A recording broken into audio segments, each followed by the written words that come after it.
Okey, baik. Assalamualaikum dan juga selamat pagi kepada semua pelajar tingkatan 5 calon-calon SPM 2023. Okey, apa khabar semua? Mind blowing. Okey, tak dengar suara eh? Okey, ada yang kata tak dengar suara. Boleh dengar suara? Lain macam intro. Okey, boleh dengar eh? Boleh, Okey. boleh. Baik. Kalau tak boleh dengar, cuba tengok kamu punya setting untuk audio. Sebab kalau Oh, setting cakap audio, pasal okey. Tak dengar apa pun ni. Oh ya ke? Okey, cuba tengok tengok setting dia power intro video. Okey, ya. Yeah. Okey. So, untuk pengetahuan kamu semua, okey. Alhamdulillah bertemu kita dalam kelas sejarah untuk seminar sejarah pada pagi ini yang dianjurkan oleh Vision College. Okey, terima kasih banyak kepada Vision College kerana menganjurkan menganjurkan kelas ini, dan juga ada yang kata tak dengar. Okey.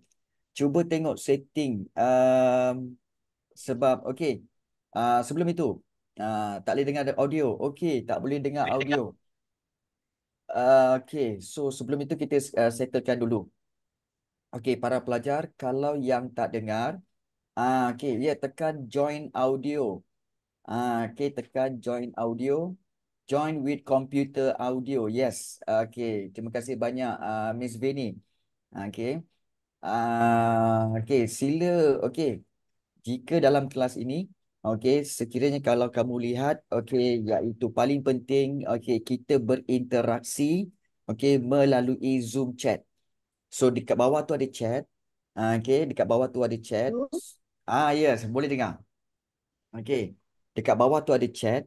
So kalau dekat bawah tu ada chat, kalau kamu nak tanya apa soalan, kalau kamu nak bagi tahu tentang masalah audio, masalah visual dan apa juga soalan, boleh tekan di situ dan juga boleh bertanya dalam chat.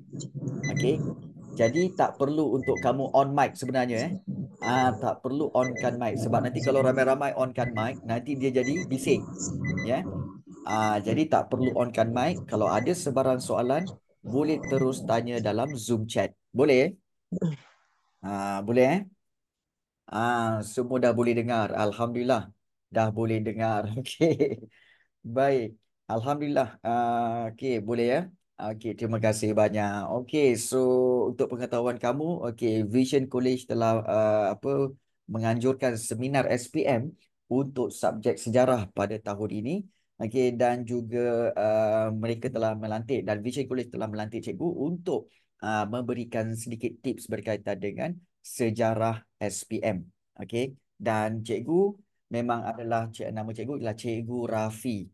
Dan kalau kamu lihat, okey, kalau kamu cari nama Cikgu Rafi, kamu boleh cari di Facebook, kamu juga boleh cari di YouTube channel cikgu, yang mana cikgu juga telah upload semua video-video berkaitan dengan pembelajaran sejarah tingkatan 4 dan juga tingkatan 5. Okey, ya, okey. Dan kalau ada soalan, Vision College admin kata mute mic. Okey, tetapi kalau kamu ada soalan, silakan ya dengan cara tulis pada Zoom chat di bawah itu. Okey. Okey. Baik. So kita ada siapa dalam kelas kita? Oh, ramai. Kita ada lebih kurang 41 orang untuk bengkel kita pada hari ini. Dan bengkel kita pada hari ini, untuk mengetahui teknik-teknik bagaimana nak menjawab sejarah SPM. Okey, bagaimana nak menjawab dan bagaimana nak skor. Paling penting kita nak skor. Okey, namun begitu cikgu diberi masa yang sangat terhad iaitu selama 2 jam sahaja ya. Jadi kalau 2 jam sahaja ni okey agak sukar untuk menerangkan semua perkara. Namun begitu cikgu akan cuba berikan yang terbaik lah. Dan sementara itu kalau kamu semua ada soalan nak tanya, silakan bertanya dalam Zoom chat ya. Dalam Zoom chat. Ah, okey, cikgu Rakam, rakam. Saya aku rakam. okey, baik. Sebelum kita start, boleh kita ambil satu grup foto? Boleh, boleh, boleh. Tak ada masalah. Oh, itu aku boleh. Okey. Baik. So, Lepas tu, tak. boleh tak untuk diminta untuk Boleh? semua pelajar onkan kamera ke? Perlu onkan kamera ke untuk kita ambil gambar beramai-ramai? Boleh eh? 43. 43 orang. Boleh eh? Untuk Boleh kita buka sekejap je. Lepas tu dah boleh ah tutup balik. okey, sila buka Hmm. kamera anda untuk kita ambil gambar grup. Okey, baik. Okay. Boleh eh? Okey. So, ah boleh kepada Syekh Zarif dan juga Iqbal boleh onkan kamera okey untuk kita ambil satu gambar sebelum kita mulakan. Okey, thank you Iqbal. Thank you Kubaneswari. Okey, dan juga siapa lagi? Siapa lagi? Cepat cepat cepat. Kita nak tengok onkan kamera. Thank you Syekh. Okey, terima kasih banyak Syekh kerana onkan kamera. Baik, bagaimana yang lain? Boleh onkan kamera tak sekejap? Yang lain boleh buka. Ah, boleh buka, boleh buka. Ah, thank you Miss Hmm. Vini untuk invite saya. Okey. Dan juga okey, kita ada siapa? Okey, Hamizah. Hai Hamizah. Okey, terima kasih banyak. Okey, dan juga Husnatul Izzati, gambarnya blur. Okey. Boleh tak cepat cepat cepat cepat? Hmm. Untuk kita onkan kamera, onkan kamera. Okey, sebab kita nak mulakan ni. Okey, kita nak mula. On camera Ah, untuk ambil gambar je. Sekejap lagi ambil baru gambar tutup je. balik. Kemudian kita ramai-ramai ambil gambar, kita buat peace yo. Okay. Kita buat peace yo. Okey. Jom, jom, Okay. jom. Boleh? Ah, Okay. boleh. Senyum. Senyum tu macam mana eh? Okey. One, Ah, two, three. hai Mandy Lee, hai Hanisha. Alamak, senyuman tu. Kita semua boleh masuk iklan Colgate. Okey. Kerana gigi yang putih masing-masing. Okey. Okay. Okey, baik. Okay. Terima kasih. Okey, baik. So, Alhamdulillah. Okey, so boleh kita mulakan? Okey, baik. So, cikgu diberi tanggungjawab, okey, untuk memberikan tips berkaitan dengan sejarah SPM. Okey, dan cikgu tahu bahawa kebanyakan pelajar dalam kelas ini, okey, semua telah ambil dan telah menjawab trial SPM baru-baru ini, betul? Okey, betul eh? Dah jawab semua? Dah. Okey, baik, betul. Alright, bagus. Jadi, cikgu tahu kamu semua nak masuk ini kerana apa? Untuk mendapatkan tips-tips lagi macam mana nak tingkatkan markah. Ada yang daripada fail nak pergi ke D, ada yang daripada D nak naik ke C dan juga nak naikkan ke B ataupun nak naikkan ke A. Itu paling bagus. Okey, jadi apa yang kita nak buat dalam kelas kita, okey, pada hari ini ialah cikgu nak berikan tips saja. Terus kepada tips. Okey. So kita tidak mahu lagi untuk bincangkan topik-topik sebab kita tahu okey sejarah punya topik kamu semua dah kuasai, dah belajar. Okey. Dah belajar Tapi ramai yang kata pada cikgu, cikgu, sejarah ni kena hafal ke? Ada yang bertanya Okey, so sebenarnya sejarah ni bukan untuk dihafal tetapi untuk difahami. Okey, kamu faham. Macam mana nak faham? Okey, baik. Perkara pertama sekali yang paling penting ialah kamu kena fahami susunan bab. Ingat lagi tak susunan bab Form 4 dan Form 5 untuk sejarah? Ingat lagi ke tak? Mungkin ramai yang tak ingat. Okey. Ya, tapi sebenarnya susunan bab sangat-sangat penting. Ingat Okey, iaitu cikgu beritahu Okey, susunan bab. Baik, untuk sejarah form 4. Bab yang pertama. Okey, jom kita tengok ramai-ramai Okey, iaitu bab yang pertama iaitu warisan negara bangsa. Bab yang kedua iaitu kebangkitan nasionalisme. Bab yang ketiga iaitu konflik dunia dan pendudukan Jepun. Bab yang keempat iaitu berkaitan dengan era peralihan kuasa British di mana ada BMA, ada Malaya Union, ya. Kemudian bab 5 Persekutuan Tanah Melayu 1948. Bab yang keenam iaitu ancaman komunis. Komunis Bab yang ketujuh usaha-usaha ke arah kemerdekaan iaitu CLC dan juga sistem ahli. Kemudian bab yang ke-8 pilihan raya. Bab yang ke-9 iaitu Perlembagaan Persekutuan 1957 dan bab yang ke-10 Pemasyhuran Kemerdekaan. So itu sejarah tingkatan 4. 10 bab ni susunan dia kena ingat. Ya. Dan kemudian sejarah tingkatan 5 bermula dengan apa? Dengan kedaulatan, kedaulatan negara. Okey, bab yang kedua iaitu berkaitan dengan perlembagaan. Okey. Bab yang ketiga iaitu berkaitan dengan apa? Iaitu raja berperlembagaan dan demokrasi berparlimen. Kena ingat tiga ni. Yang keempat, sistem persekutuan. Okey, dah dapat 4 sistem persekutuan. Bab yang kelima, pembentukan Malaysia. Okey, bab yang keenam iaitu berkaitan dengan cabaran selepas pembentukan Malaysia. Bab yang keenam. Bab yang ketujuh iaitu membina kesejahteraan negara. Babnya yang membina kesejahteraan negara. Bab yang ke-8 iaitu berkaitan dengan membina kemakmuran negara. Bab yang ke-9 iaitu dasar luar Malaysia. Dan bab yang ke-10 iaitu hubungan Malaysia. Maknanya Malaysia dan wawasan masa depan. 10 bab. Penting untuk kamu ketahui susunan dia. Kenapa cikgu? Okey. Kerana tips yang pertama iaitu kamu tahukan bahawa sebenarnya SPM, sejarah SPM ada 2 kertas. Kertas 1, kertas 2. Betul? Baik. Kertas 1 paling penting ada 40 soalan. Dan 40 soalan itu telah disusun mengikut turutan bab. Semua tahu kan? Ke ada yang tak tahu? Ke ada yang tak tahu? Dia sebenarnya mengikut turutan bab. Tahu ke tak tahu? Itu yang cikgu nak tanya dulu. Okey. Kalau tak tahu, cikgu boleh bagi tahu bahawa memang dia susunan mengikut bab. Tahu kan? Okey, baik, bagus. Baru tahu. Okey, baru tahu Okey, tak tahu.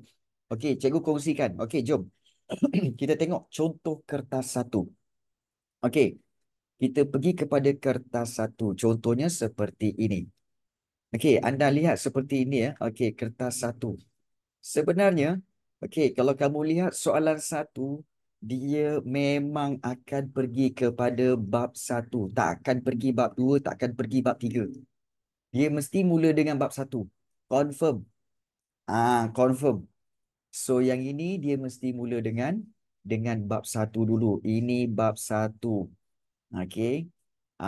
Kemudian juga soalan yang kedua, masyarakat zaman Kesultanan Melayu Melaka. Kesultanan Melayu Melaka masih lagi bab 1 tingkatan 4. Kemudian bab soalan nombor 3. Okey, Ketua Pemuda Indonesia melahirkan Ikrar Sumpah Pemuda menjadi tonggak nasionalisme. Itu bab 2. Betul? Ini bab 2. Kemudian juga soalan nombor 4.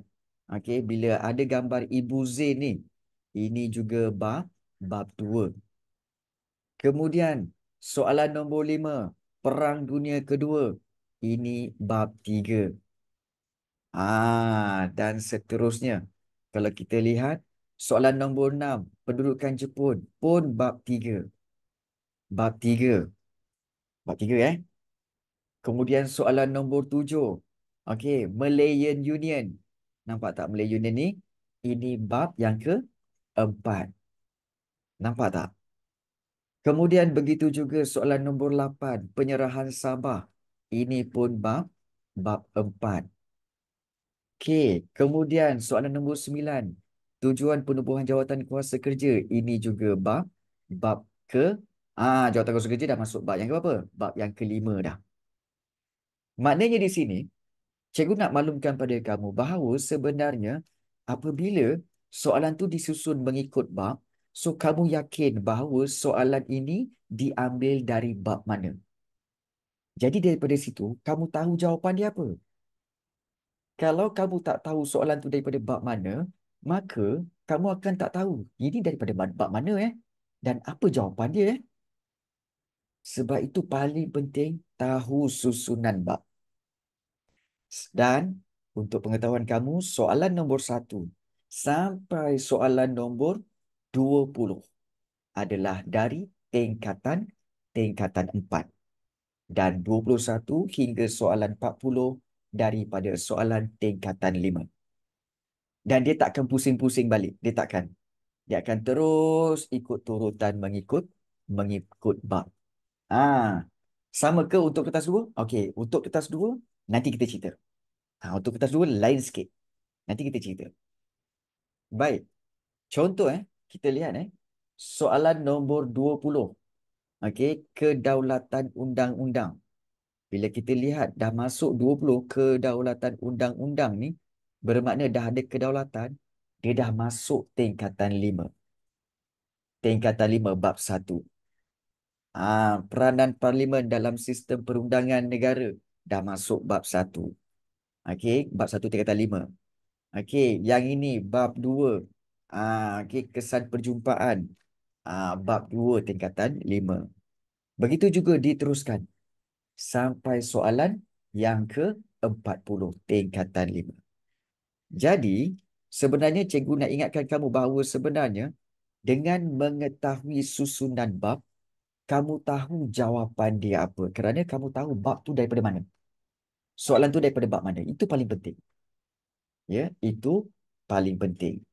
So, tips yang pertama, ingat susunan bab supaya kamu tahu soalan itu datang daripada bab mana. Baik, itu yang pertama. Baik, tips yang kedua. Cikgu terus bagi tips lah, boleh? Cikgu terus bagi tips sebab kita ada tempoh 2 jam je. Kita sangat pendek. Kita nak pergi tengok kertas 2 lagi. Boleh kan? Boleh ke tak boleh? Boleh tulis dekat Zoom chat. Boleh, thank you so much. Macam tu lah ada respon. Good. Okey. Baik. Tips yang kedua. Okey, baik. Tips yang kedua cikgu nak bagi tahu, okey, iaitu tips yang kedua, siapa kat sini yang menghadapi masalah untuk menjawab soalan-soalan objektif. Selalu soalan objektif ni selalunya dapat markah rendah. Siapa kat sini? Okey, yang selalu dapat markah rendah pada kertas 1. Ada okey, baik. Saya okey, baik. Baik. Sebenarnya bagaimana untuk menjawab soalan objektif ni cikgu? Okey, cikgu bagi tips untuk menjawab soalan soalan bagi kertas 1. Baik, caranya begini. Ingat, bila diberi soalan, kamu mesti buat perkara-perkara ini.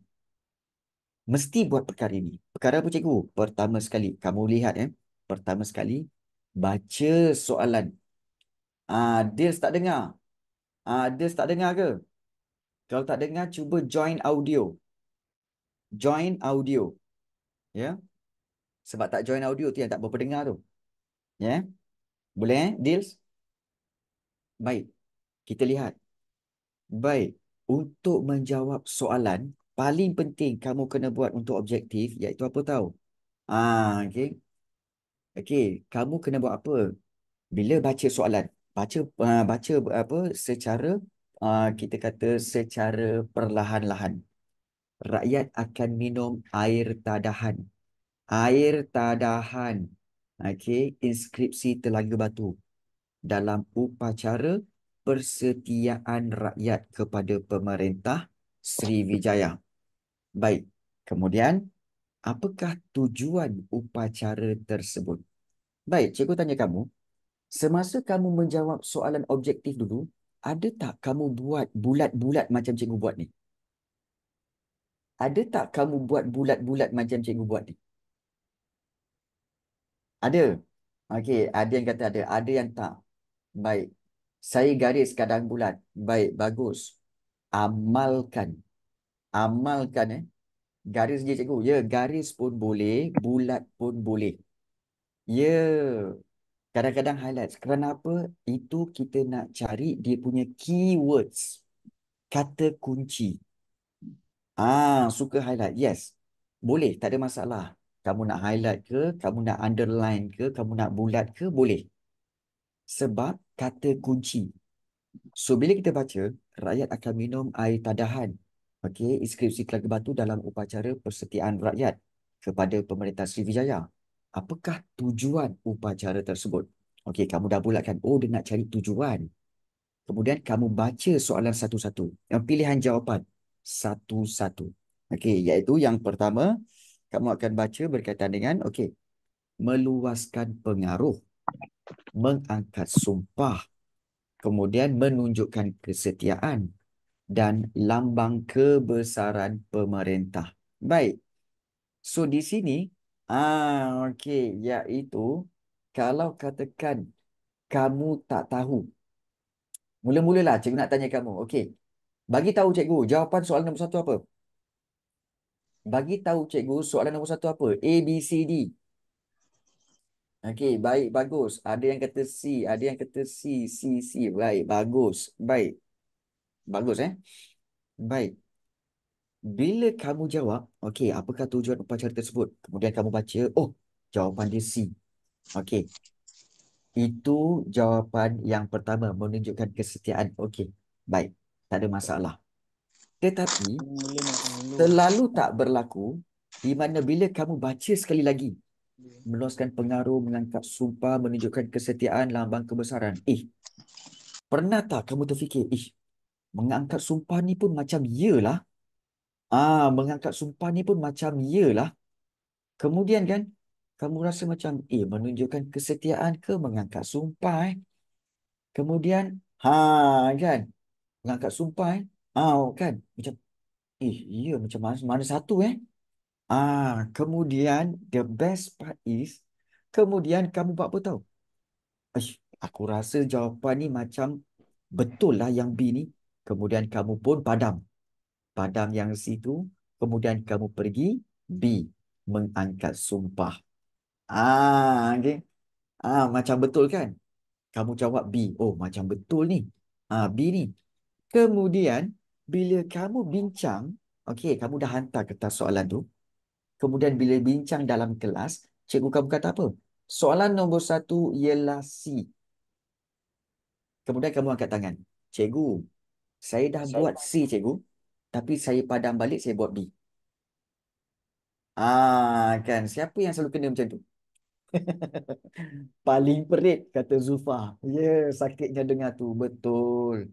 Bayangkanlah kalau satu soalan tak apa. Kalau lima soalan kamu betulkan balik, lima-lima salah. Rupanya yang kamu tanda tu, yang awal-awal tu betul. Kamu rasa apa? Sakit dia. Sakit. Ya. Ya, selalu kena macam tu. Betul? Baik. Macam mana kita nak avoid perkara ini? Macam mana kita nak elakkan perkara ini daripada berlaku? Baik. Caranya begini. Iaitu apabila kamu mula-mula tadi dah baca soalan yang pertama, kemudian kamu dah baca jawapan dia, kamu dah tanda pada C, okey, sila move on. Terus pergi kepada soalan yang kedua. Jangan lagi jawab soalan ini, jangan baca lagi soalan itu. Itu. Dan paling penting, okey, kenapa cikgu? Takut nanti salah. Okey, baik. Sebenarnya begini. Baik. Bila kamu baca soalan, bila kamu tandakan yang C tu tadi, sebenarnya jawapan itu datang daripada sini, iaitu fakta dalam kepala kamu. Tetapi apabila kamu baca kali kedua, okey, baca kali kedua, dan bila kamu nak jawab soalan itu, kamu betulkan jawapan yang kedua tu datang daripada hati kamu yang was-was dan ragu-ragu. Maka mana satu nak percaya, cikgu? Percayalah kepada first impression yang datang daripada fikiran kamu. Percaya yang ini. Dan ini dipanggil sebagai apa tahu? Teknik first impression. Yang mana first impression itu jawapan dia. Itu jawapan dia. Yang first impression itu jawapan dia. Sebab first impression itu datang daripada fakta yang kamu ingat. Yang second tu, jawapan yang kedua tu datang daripada hati yang was-was. Mana nak percaya? Yang ini ke yang ini? Kan? Baik, ada yang kata, cikgu, okey, tapi ada masa yang kedua tu pula betul. Okey, dia macam ni. Sekiranya kalau okey, untuk syarat teknik first impression ni, korang dengar betul-betul Untuk first impression ini, dia ada syarat dia. Okey, syarat dia apa? Okey, cikgu namakan teknik ini sebagai teknik first impression. Okey, iaitu tanggapan pertama. So, sila percaya kepada tanggapan pertama. So, kalau katakan, okey, jawapan first impression kamu tu salah, bermakna di sini, okey, kamu tidak melalui satu perkara, iaitu teknik first impression ni, dia ada prasyarat dia. Dia ada syarat dia. Syarat dia apa? Kamu telah kuasai. Kuasai bab tersebut. Kalau dah kuasai, boleh guna first impression. Tapi kalau kamu tidak kuasai bab ini, maka kamu nak buat teknik first impression, itu bukan first impression, bang. Itu tembak, bang. Faham? Maknanya, okay. Maknanya, kamu dah faham bab tu, baru kamu boleh buat teknik first impression. Cikgu kenapa tak dengar suara? Dils, sila tekan join audio. Okay. Sila tekan join audio. Okay. Baik. So, itu teknik first impression. Okay, teknik first impression. Boleh faham? Ada sesiapa nak tanya tentang teknik first impression tu? Ada sesiapa nak tanya? Okay. Tak ada okay. Baik, kalau tak ada, jom kita tengok. Okay. Jom kita tengok soalan contoh. Okay, kita tengok soalan yang kedua. Okay, soalan yang kedua. Okay, kalau kita lihat di sini, tak boleh tekan. Okay. Baik, teknik yang okey, kita tengok soalan yang kedua Masyarakat zaman Kesultanan Melayu Melaka mematuhi segala arahan pemerintah dan tidak berani membantah kerana takut ditimpa kecelakaan. Apakah maksud kecelakaan itu? Sila bagi first impression kamu. Jawapan dia apa? Ramai yang kata A. Ramai yang kata A kan? Tulah kan? So, tulah. Memang itu jawapan dia. Memang itu jawapan dia. Tak payah nak ubah. Sebab apa? First impression kamu betul. Nampak tak? So, sila guna teknik first impression ini jika anda benar-benar telah kuasai sejarah. Itu first impression. Tak percaya? Jom kita tengok soalan yang ketiga. Soalan yang ketiga tu pula Pada tahun 1928, Kongres Pemuda Indonesia melahirkan ikrar Sumpah Pemuda yang menjadi tonggak nasionalisme. Manakah antara berikut merupakan asas dalam sumpah tersebut? Maknanya, kita kata Sumpah Pemuda dia orang berikrar. Bersumpah atas tanah air, bersumpah atas bangsa Indonesia. Okey.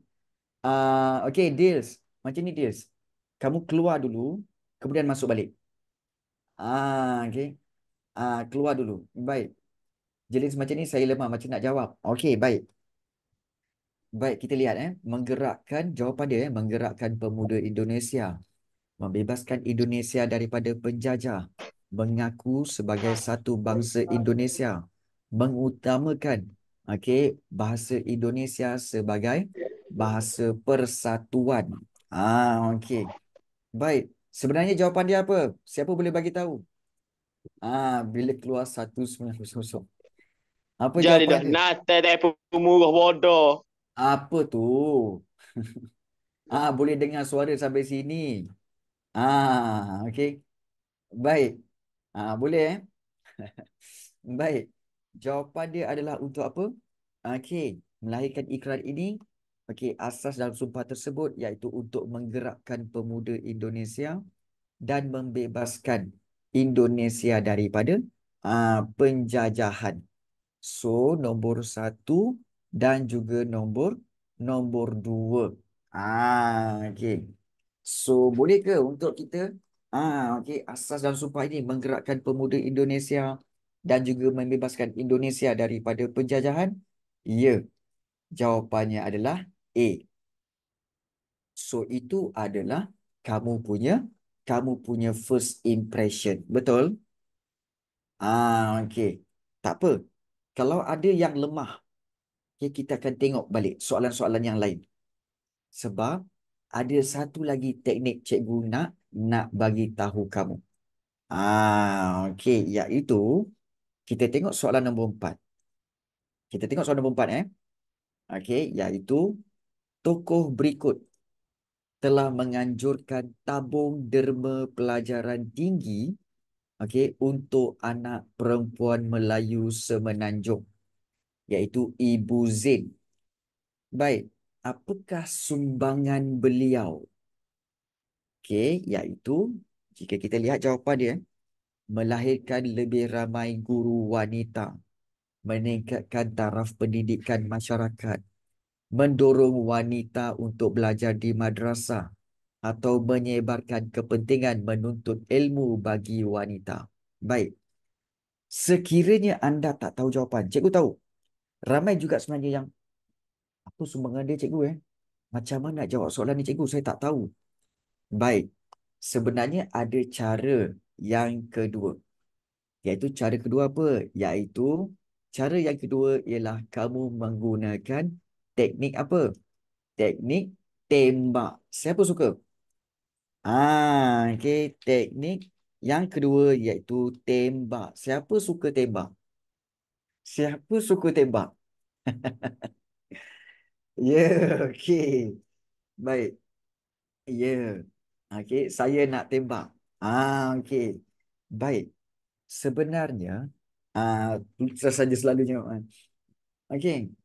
Stop itulah tanda. Ya, betul. Cikgu tahu ramai yang akan kata apa. Dia akan macam-macam guna teknik iaitu antaranya guna teknik yang biasalah pelajar-pelajar yang Islam buat, iaitu dia akan baca ayat.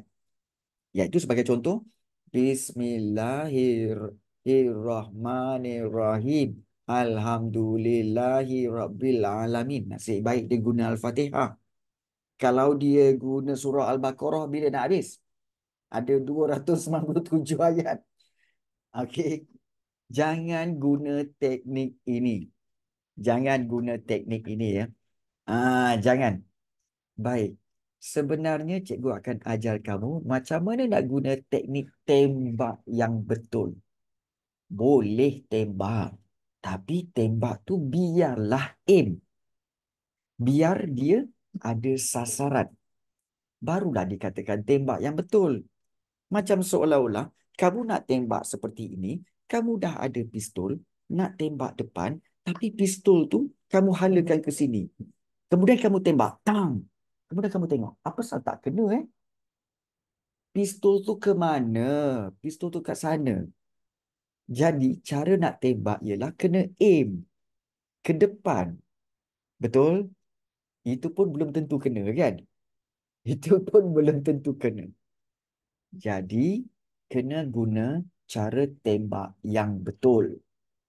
Macam mana nak tembak dengan aim tu, cikgu? Itu yang kita nak belajar. Baik. Nak belajar, cara tembak? Nak belajar, Okey. Okey, jom kita. Uish. Bolehlah skor. Boleh, Okey, jom kita tembak. Baik. Cara tembak ni, okey, teknik tembak yang pertama sekali, kamu kena buat iaitu kamu kena buang dua pilihan jawapan yang salah. Okey, yang salah ataupun kita kata sebagai tidak tepat. Sebagai contoh, kita pergi kepada soalan nombor 4 tadi. Okey, apakah sumbangan beliau melahirkan lebih ramai guru wanita? Waktu itu guru wanita pun tak ramai. Macam mana nak ramai lagi guru wanita? Guru wanita pun tak ada. Jadi kita boleh kata ini salah ni. Salah. Tak logik. Yes, tak logik. Kemudian, meningkatkan taraf pendidikan masyarakat. Macam mana nak meningkatkan taraf pendidikan masyarakat? Sebab taraf pendidikan masyarakat perlu dilakukan oleh kerajaan. Bukannya orang perseorangan. Seorang-seorang nak naikkan taraf pendidikan mana boleh? Tak boleh. Kan? Sebab dia kata taraf pendidikan masyarakat. Mestilah kerajaan yang buat. Mana boleh seorang-seorang buat? Tak logik. Buang. Okey. Dua pilihan jawapan yang salah kita dah buang. Tinggal C dengan D. Baik. Untuk C dengan D ni, mana kita nak pilih? Ini penting. Okey. Yang kedua, caranya adalah, okey, buang, okey, pilihan yang lebih salah. Lebih salah. Okey, daripada dua pilihan yang tinggal. Pilihan yang tinggal. Maknanya, di sini kalau kamu lihat, okey, mendorong wanita untuk belajar di madrasah atau menyebarkan kepentingan menuntut ilmu bagi wanita. So, kalau kita lihat, mendorong wanita untuk belajar di madrasah, mendorong wanita untuk belajar di madrasah, macam madrasah, madrasah macam tak ada kaitan je dengan Ibu Zain. Macam tak ada kaitan. Kita buang. Jadi, dan sekarang kita akan buat apa? Yang ketiga, iaitu kita akan tembak jawapan yang tinggal. Maknanya, pilihan jawapan tinggal apa? Tinggal D. So, kita tandakan D. Walaupun kita tak tahu itu jawapannya betul atau tidak. Tapi kita tembak D. Faham? So, ini baru teknik tembak yang betul. Kamu aim. Kamu aim, dah kecilkan aim tu, baru kamu tembak kat situ. Itu cara teknik tembak yang betul. Faham? Ah, okey. Baik, bagus. Tak percaya. Okey, betul ke tak betul ni teknik ni cikgu? Jom kita tengok soalan nombor 5. Baik. Soalan nombor 5. Okey. Kita akan guna teknik tembak. Jadual berikut menunjukkan ideologi baharu, yang menjadi faktor tercetusnya Perang Dunia Kedua di Eropah. So, ini bab yang ketiga. Sejarah tingkatan 4. Pilih pasangan yang betul. So, dia ada dua. Fasisme dan juga Nazisme. Baik, daripada fahaman fasisme dan Nazisme ini, kamu tengok. Fasisme mengetepikan perjanjian Versailles. Betul ke salah? Betul ke salah? Fasisme dan Nazisme ni. Fasisme ni mengetepikan perjanjian Versailles. Ini adalah salah. Kerana yang mengetepikan perjanjian Versailles adalah fahaman Nazisme. Dia terbalik. Ini salah. Okey. Baik, yang B. Fasisme pemimpin Adolf Hitler. Salah. Okey. Ini pun pemimpin Nazisme Benito Mussolini. Salah. Ya, terbalik. Betul, terbalik. Kemudian yang C, percaya kepada nasionalisme melampau. Okey, macam betul. Nazisme, mengagungkan bangsa Jerman. Macam betul. Kemudian kita tengok, membina angkatan tentera dan menduduki Rhineland. Okey. Rhineland semula. Ini Rhineland ni bukan Jerman ke? Salah. Menguasai Habsyah dan Albania. Ini bukan Itali ke? Salah. Jadi tinggallah jawapan yang C. Tapi kita tak tahu betul atau tidak. Kita tembak C. Itu cara dia. Itu cara dia. Maknanya kamu buang siap-siap.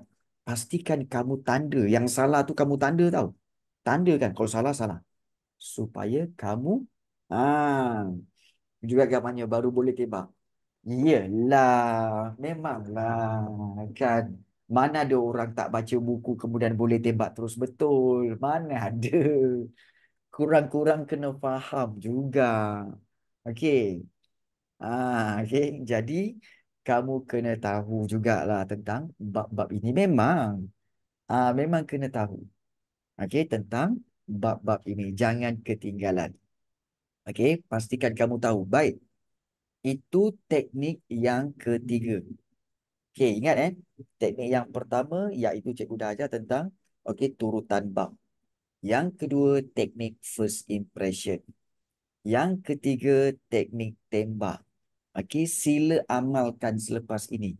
Bila kamu buat latihan kertas satu, sila gunakan teknik-teknik ini. Gunakan teknik-teknik ini ya. Itu sangat penting. Okey. Dan contoh, kita ambil satu lagi contoh iaitu soalan yang keenam. Mata wang Jepun telah digunakan semasa pendudukan Jepun di negara kita. Okey. So, apakah kesan selepas penggunaan mata wang tersebut? Menyebabkan inflasi, mengukuhkan ekonomi, meningkatkan pendapatan, atau merancangkan aktiviti jual beli. Sila jawab. Kamu boleh guna sama ada teknik first impression ataupun teknik tembak. Mana satu yang kamu guna? Mana-mana pun boleh. Ni senanglah, okeylah. Menyebabkan inflasi. Yes. First impression A. Bagus. So, jawapannya adalah A. Okey. Baik. So, itu sangat penting.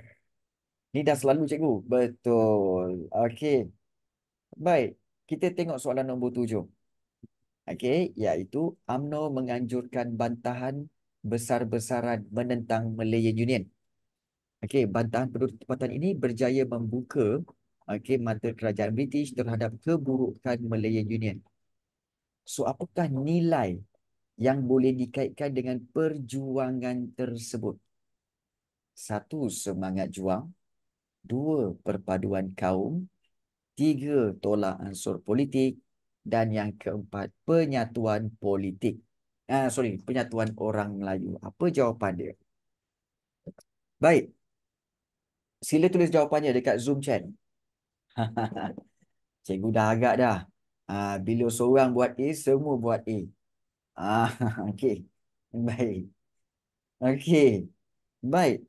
Boleh tak cikgu cakap bahawa jawapan kamu tu salah? Jawapan kamu tu salah. Jawapan A itu salah. Kerana apa? Kerana nilai yang boleh dikaitkan dengan perjuangan itu adalah semangat juang. Okey. Dan satu lagi, penyatuan orang Melayu, iaitu B. Kenapa cikgu jawab B? Ini berkait rapat dengan apa tahu? Okey, iaitu penguasaan. Okey, iaitu penguasaan kepada konsep dan juga istilah. Okey, teknik ini kamu kena kuasai. Mau tak mau kena kuasai konsep dan istilah. Iaitu macam mana tu cikgu? Baik, sebenarnya cikgu nak tanya kamu. Kamu tahu tak apa itu UMNO? Tahu tak apa itu UMNO? UMNO ni ialah parti politik, okey, untuk menjaga kebajikan orang Melayu. Maknanya di sini, ya, yang diasaskan oleh Datuk Onn Jaafar, bukan. Jadi, UMNO parti politik yang menjaga kebajikan orang Melayu bermakna bila UMNO menganjurkan bantahan besar-besaran ini, maksudnya dia ada semangat berjuang dan dia merujuk kepada penyatuan orang Melayu. UMNO mana ada orang Cina? Tak, orang Cina diwakili oleh MCA. Ingat dia ada MCA untuk orang-orang Cina, dan juga dia ada MIC untuk orang India. Jadi nampak tak? So kamu kena faham. Oh iyalah, UMNO ni maknanya untuk orang Melayu. Itu penting. So penguasaan konsep dan istilah ni sangat penting. Ya, sangat penting. Betul, betul Syekh, bagus. Okey. So kamu kena tahu apa itu UMNO, kamu kena tahu apa itu Malayan Union. Kata-kata nama khas ni sangat penting. Malayan Union, UMNO, okey, dan juga banyak lagi seperti Matuang Pokok Pisang. Kamu kena tahu apa itu. Apa itu perkataan-perkataan itu dan apa maksud dia. Sangat penting. Okey, especially untuk soalan-soalan daripada tingkatan 5. Sebagai contoh, jom kita tengok soalan tingkatan 5. Okey, kita tengok soalan tingkatan 5 iaitu soalan bermula daripada soalan 21, 22, 23, 24, 25 Kita tengok di sini. Contohnya 23. Kita tengok ni, cikgu random je ni. Cikgu random je ambil nombor soalan ni Kita lihat. Maklumat berikut berkaitan dengan asas pembentukan Perlembagaan Persekutuan Malaysia, Undang-Undang Negeri Melayu dan juga X. Baik. Mula-mula kamu kena tahu dulu. Ini bab berapa?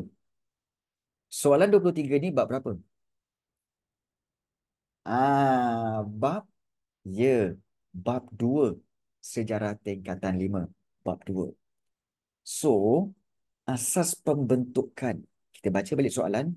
Asas pembentukan Perlembagaan Persekutuan Malaysia, Undang-Undang Negeri Melayu dan juga iaitu X. Undang-undang apa? Iaitu undang-undang ya. Bukan undang-undang bertulis. Jawapannya adalah Undang-Undang Inggeris. Undang-Undang Inggeris.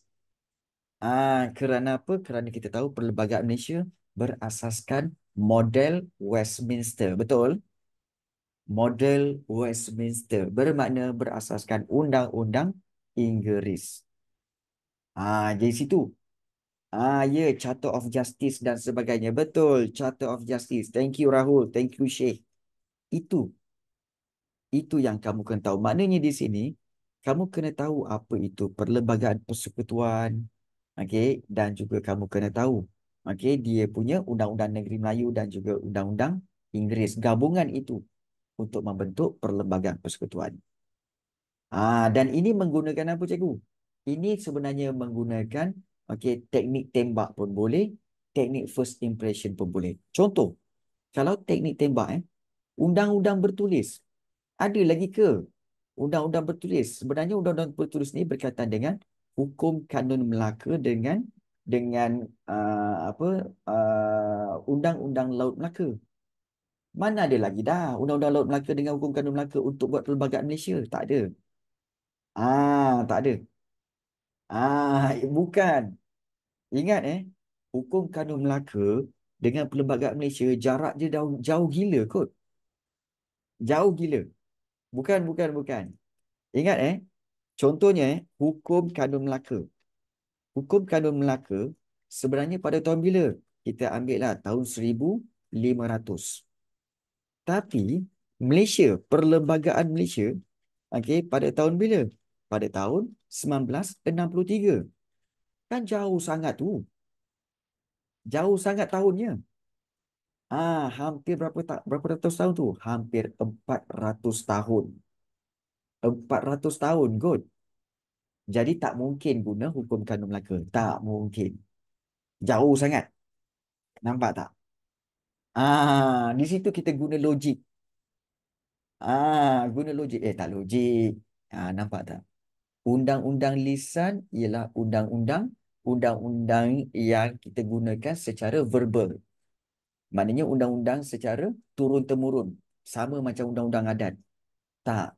Undang-undang adat tidak termasuk dalam perlembagaan. Sebab itu salah. Nampak tak? Penilaian satu-satu pilihan jawapan. Penilaian satu-satu. Baik. Kita tengok juga, okey, soalan-soalan lain. Cikgu rasa soalan-soalan yang ini tak ada masalah sangat. Cikgu yakin tak ada masalah. Okey. Cuma, okey, paling penting berkaitan dengan kamu kena tahu perbezaan. Contohnya, apa itu residen, apa itu gubernur, apa itu yang di Pertuan Agong, apa itu Pesuruhjaya Tinggi British. Soalan 27. Saya tanya kamu, siapakah yang dilantik sebagai Ketua Persekutuan Tanah Melayu 1948? Yang mana satu? Residen, Gubernur, yang di Pertuan Agong atau Pesuruhjaya Tinggi British?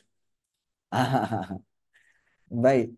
Ya, jawapannya adalah okey. Jawapannya adalah ya. Jawapannya adalah D. Pesuruhjaya Tinggi British. Yang ini. Nampak tak? Sebab apa? Sebab kita tahu Persekutuan Melayu 1948 memang diperintah oleh Pesuruhjaya Tinggi.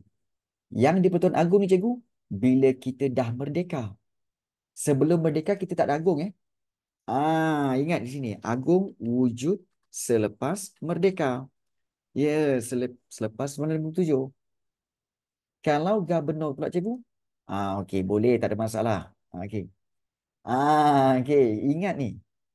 Gubernur sebenarnya adalah untuk apa? Malayan Union. Malayan Union, Gubernur. Kalau residen cikgu, residen itu adalah untuk negeri-negeri Melayu bersekutu. Residen British. Residen British Perak, residen British Selangor, residen British Negeri Sembilan. Itu beza dia. Itu perbezaan dia. Sebab itu kena kuasai konsep-konsep ini. Residen tu apa? Gubernur tu apa?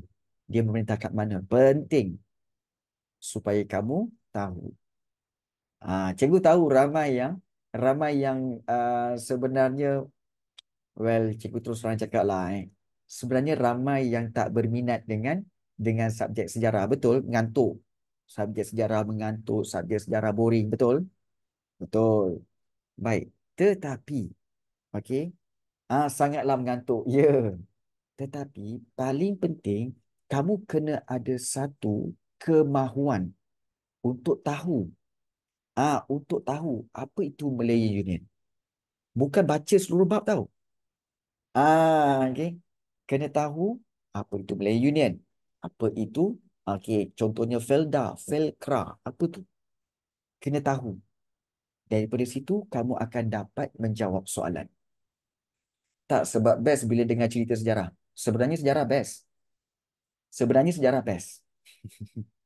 Ya. Yeah. Okey, betul Rahul. Semua pelajar sila set your mind bahawa sejarah ini senang. Cuba sebut. Sejarah ini senang. Senang untuk apa cikgu? Cakap je lah. Sejarah ini senang untuk difahami. Ya, betul. Sejarah ini sebenarnya senang untuk difahami. Sebut sambil gelap. Tak apa. Tak apa. Walaupun kamu tak ikhlas kan. Kadang-kadang kamu baca sejarah kan. Contohlah kamu baca sejarah kan. Sejarah senang. Sejarah senang sejarah. Tapi kena. Okey. Tapi kena set your mind senang. Dia akan jadi senang. Kalau set mind susah, dia akan jadi susah. Ikhlas tak penting, Zulfa. Ikhlas tak penting. Yang penting kita nak set mind kita. Okey. Kita nak set mind kita. Itu paling penting. Baik. Paksa, ya betul. Okey. Baik, dan selepas 2005, okey, kerjasama sosioekonomi. Okey, contohnya, konsep-konsep yang penting untuk kamu kena ingat seperti, ya, ya betul, pembangunan koridor wilayah, ini sangat penting. Okey. Kemudian juga kamu kena tahu konsep-konsep seperti apa tahu? Okey, banyak konsep sebenarnya pada tingkatan 5.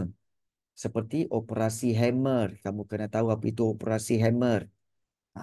Begitu juga dengan okey, Jabatan Perpaduan Negara, Majlis Muhibah Negara, Majlis Perundingan Negara. Bukan nak tahu okey, bila dan di mana, tapi nak tahu apa itu Jabatan Perpaduan Negara, apa dia buat. Apa itu Majlis Muhibah Negara dan apa dia buat. Ya. Begitu juga macam Sukma. Okey, Sukan Malaysia. Apa tu Sukan Malaysia? Begitu juga kamu kena tahu DEB, Dasar Ekonomi Baru. Apa benda DEB tu? Apa itu DEB? Kena tahu DEB tu apa. Jadi bila dah tahu, okey, baru kamu boleh jawab. Sebagai contoh, ni cikgu nak tanya kamu lah. Baik, contoh. Okey, dalam bab yang ke-8, membina kemakmuran negara. Bagi tahu cikgu, kemakmuran tu apa? Kemakmuran tu apa? Siapa boleh jawab? Apa itu kemakmuran? Tak, perkataan makmur. Perkataan kemakmuran. Apa itu makmur? Apa itu kemakmuran sebenarnya? Aman. Okey, ada yang kata aman, ada yang kata ekonomi, ada yang kata maju. Lagi. Harmoni, bersatu padu. Aman damai, kemajuan, damai. Guys, okay, penting ke?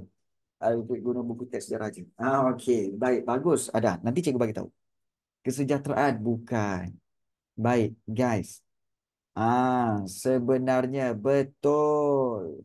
Ada pelajar dah jawab betul. Sebenarnya kemakmuran tu dalam bab 8, tajuk bab 8, kemakmuran kan, membina kemakmuran negara. Baik, makmuran tu sebenarnya kemewahan, kekayaan. Nampak tak?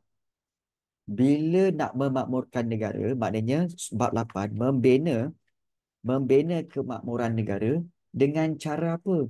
Dengan dua cara sahaja. Apa caranya? Iaitu membina kemakmuran negara ada dua cara. Iaitu DEB, Dasar Ekonomi Baru, dan satu lagi DPN, Dasar Pembangunan Nasional. Itu je. Nampak tak? Dan DEB apa program dia buat? Untuk membasmi kemiskinan. Dan juga menyusun semula masyarakat. Begitu. Jadi, kamu akan nampak, lah ini ke? Ya. Okay. So, DEB macam ni. DPN pun sama juga. Sebenarnya hampir sama. Okay, DEB dengan DPN. Usaha-usaha dia. Cuma, program-program yang berbeza. So, kena tahu apa itu DBEB, DPN. Kena tahu kemakmuran tu apa. Lah, kemewahan rupanya. Selama ini ingat aman dan damai. Bukan. Kemakmuran maksudnya kemewahan. Okay, jadi penting untuk kamu tahu tentang konsep-konsep perkataan itu. Dan kalau kamu rasa macam tak tahu, okay, boleh untuk pergi ke YouTube channel cikgu dan sila tonton. Okay, kamu boleh pergi YouTube channel cikgu ya, Cikgu Rafi Sejarah. Kamu boleh tonton semua video berkaitan semua bab sejarah tingkatan 4 dan tingkatan 5. Kamu boleh tonton. Tonton secara percuma. Jangan juga lupa subscribe, like and share. Cek. Macam YouTuber pula. Okay, baik. Okay. Okay, kita lihat. Cikgu nak tanya, buku rujukan tu penting ke? Boleh ke tak payah ada buku rujukan? Guna buku teks sejarah saja. Baik. untuk pengetahuan kamu, pada waktu ini, tinggal 2 bulan ni, paling penting ialah kamu kena ada nota sendiri. Jangan baca buku teks lagi. Jangan baca buku teks lagi. Sila baca nota ringkas. Okey. Dan kalau nota ringkas itu berbentuk mind map, lagi bagus. Mind map lagi bagus. Supaya senang nak faham. Sudah ada dah. Nota-nota ringkas, mind map. Dah ada dah. Dah ada kalau tak ada boleh dapatkan.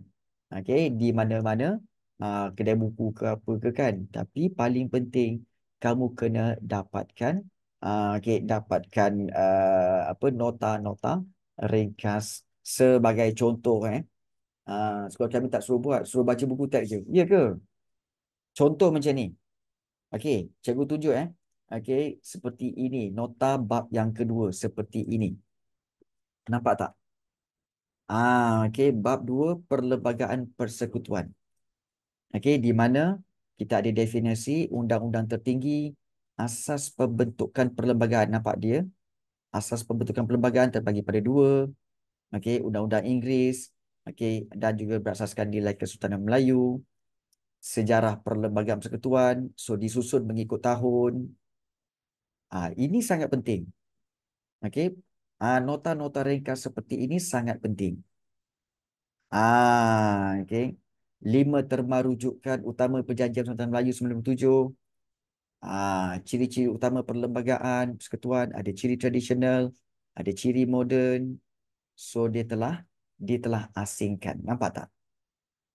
So dengan cara ini kamu mudah untuk faham. Okey. So baca nota ringkas. Jangan baca buku teks. Baca nota ringkas seperti ini. Pindaan perlembagaan 1963, 1965. Okey. Jadi ini sangat penting. Baik. Nak nota ni? Siapa nak nota ni? Siapa nak nota ni? Okey.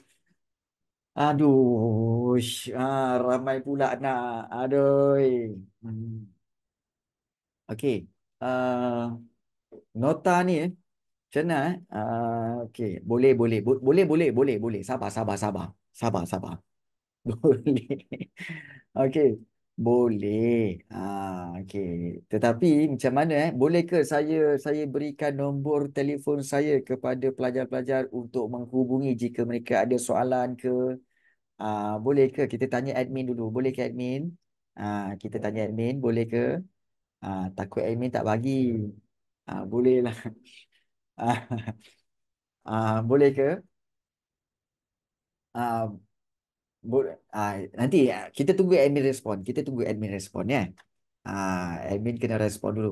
Admin kata boleh. Boleh. Boleh lah. Boleh lah. Okey. Ah, Boleh Okey, boleh. Please. Okey, baik. Okey. Baik. Okey. Cikgu sebenarnya nak, okey, kalau kamu nak, nantilah, nanti. Nanti cikgu bagi. Di akhir kelas cikgu bagi. Kita belajar dulu. Korang ni kan. Itulah. Lambat sangat jumpa cikgu. Okey. Baik. Lambat jumpa cikgu kan. Okey. Tak apa. Lebih baik, better late than never kan. Okey. Baik. So, sekarang ini, okey. Okey. Better late than never. Okey, baik. Sekarang kita dah habis bab 1. Sorry, bab 1 pula kan. Kita dah habis untuk kita lihat kertas 1. Ingat minta maaf kalau cikgu punya penyampaian ini memang penyampaian yang kamu tak pernah tengok sebab penyampaian cikgu memang santai. Cikgu memang kalau ajar memang kelas pelajar-pelajar memang santai-santai, relax-relax. So boleh gelak-gelak tapi faham. Unik cikgu ya. Ada tips. Okey, baik. Good. Dan kamu tak akan jumpa lagi lah guru-guru sejarah kan yang seperti ini, yang ada rambut panjang ni. Jangan risau, cikgu memang mengajar sejak daripada tahun 2001. Dan tahun ni adalah tahun yang ke-22 cikgu mengajar. Tahun ke-22 So dah lama. So jangan tanya umur cikgu. Umur cikgu 23. Baik, kita teruskan. Okey. Baik. Kita lihat. Okey, kita lihat kertas dua pula. Jom, jom, jom kita lihat kertas dua. Okey, untuk kertas dua. Kertas dua ni ramai kantoi ni. Okey, kertas dua. Okey, masa diberi adalah 2 jam setengah. Okey, 2 jam setengah tadi kertas satu 1 jam. Dan kertas dua ni ada 2 bahagian. Bahagian A, bahagian B. Baik. Soalan bahagian A ada 4 soalan. Soalan struktur 1, 2, 3, 4. Yang mana setiap soalan itu akan membawa kepada 10 markah. Baik, soalan yang bahagian B, okey, iaitu bahagian AC, kamu kena pilih 3 daripada 5, 6, 7, 8, 9. Okey, dan daripada sini, okey, kamu kena pilih 3 sahaja. Okey, sama ada 5, 6, 7, 6, 7, 8 ke 8, 7, 8, 9 ke kan? Pilih 3 sahaja. So, kamu akan dapat markah 100. Okey, kalau jawab semualah dan dapat betul semua. Baik. Dan untuk pengetahuan kamu selalunya kertas 2 ni, pelajar menghadapi masalah tak cukup masa. Betul atau tidak? Pelajar menghadapi masalah tak cukup masa nak jawab semua soalan. Selalu pelajar ada tertinggal soalan. Alamak, aku lupalah nak jawab soalan yang ketiga tadi. Aduh, betul. Ramai yang terlepas. Sampai kena buat 3. Ya. Baik, sebenarnya begini. Baik, untuk pengetahuan kamu, pembahagian masa ini telah dilakukan. Sebenarnya, untuk bahagian A, kamu hanya perlu jawab dalam tempoh 1 jam. 1 jam je. Bermakna, setiap satu soalan ini sebenarnya kamu kena jawab dalam tempoh 15 minit. So, semuanya adalah 15 minit. Okey, jadi kalau 15 minit, kamu letak kat sini, ni 15 minit, 15 minit dan 15 minit, maka kamu akan dapat 1 jam. Soalan struktur 15 minit je. Jangan lama-lama. Baik. Selebihnya, untuk bahagian B, di sinilah kamu kena lebihkan masa. Iaitu kamu kena jawab dalam tempoh 1 jam 30 minit. Baik. 1 jam 30 minit. Dan bagaimana untuk kita membahagikan masanya, iaitu setiap satu soalan itu adalah 30 minit. 30 minit. Nampak tak? Itu cara dia. Jadi, dengan cara ini, kamu akan dapat menjawab soalan dengan masa yang ditetapkan. Paling penting. Dan 30 minit ni, kita tahu setiap soalan ni, soalan 5 ni cikgu, ada A, B, C, A, B, C kan? So, setiap A, B, C tu, setiap A tu 10 minit, B 10 minit, C 10 minit. Itu. Barulah kamu dapat cukupkan masa untuk 2 jam setengah bagi kertas 2. Ingat tu. Take note pembahagian ni. Supaya kamu tidak lagi mengalami masalah kekurangan masa. Mesti on time. Bahagi-bahagikan tu ya. Baik. Kemudian, yang seterusnya, kalau kamu lihat soalan bahagian A. Baik. Untuk struktur bahagian A, sebenarnya soalan nombor 1 dan juga soalan nombor 2 adalah daripada form 4. Manakala soalan 3 dan soalan yang keempat adalah form 5. Ini memang format dia begini. Memang format dia begini. Iaitu soalan nombor 1 dan juga soalan nombor 2 form 4. Soalan nombor 3 dan soalan nombor 4 ialah form 5. Baik. Kemudian kalau soalan esei macam mana cikgu? Kalau soalan esei bahagian B. Soalan esei bahagian B sebenarnya soalan 5 dan soalan 6 confirm form 4. Confirm form 4. Form 4. Okey. Soalan yang ketujuh, biasanya soalan 7, 8, 9 biasanya form 5. 7, 8, 9 adalah daripada bab form 5. So, kalau kamu lebih baru perasan soalan macam tu, ya, memang betul macam tu. Memang betul soalan dia memang disusun macam ni.